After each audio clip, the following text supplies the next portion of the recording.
message ko sa Pilipino. Kabalo mga ko, alam ko ba how he took his oath seriously. Gihimo niya ang tanan para sa Pilipino. Gusto niya may maayos na buhay ang bawat Pilipino. Gi-make sure niya na ang mga tao maka-avail sa medical assistance when he was president. Gi-make sure niya na before mulanding ang bagyo, naana siya dito, mag-una na siya dito.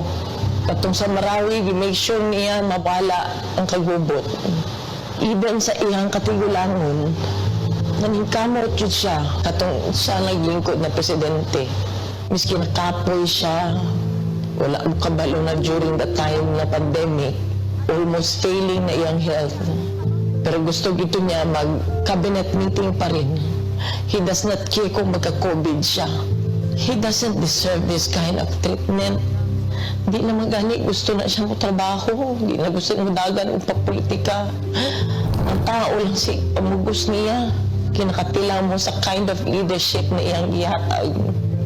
You may find his mouth very foul. Masulti siya o kuan. Igo naman siya mag-isog. I remember the time na giingnan ako ayuhan ng Pasig River. Giingnan ako na siya. Dali naman na pag-isog-isog lang man ka. Maura man na iyaha. Ang isog-isog niya na iresulta. Mga tayo nag-inabuso na siya during sa iyang presidency. Wala nag-abuso. Walang awat. Ipakumbaba siya, biski presidente na siya. Ikita niya ba siya ang tratong tao. Maluhoy ko kay pagkaon alam ang tani ang gusto. Bili niya siya materialistic. He doesn't care kung naa siya'y kwarta o wala. He doesn't care kung unsa iya ang isuot. Daan.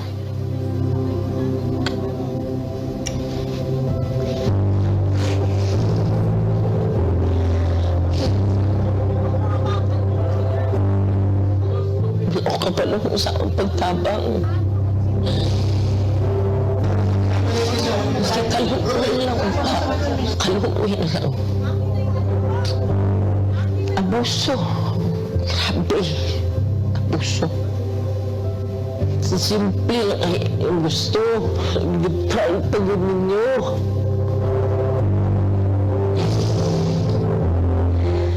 Simple lang kayo ang gusto na. Deprive ang miskin gipatay na utak mo siya. Dito. Kidnap ninyo. Nag-80 years old na wala siya.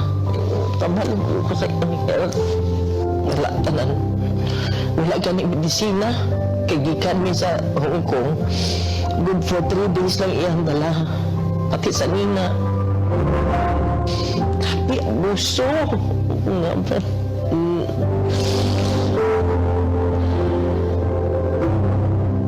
Grabe.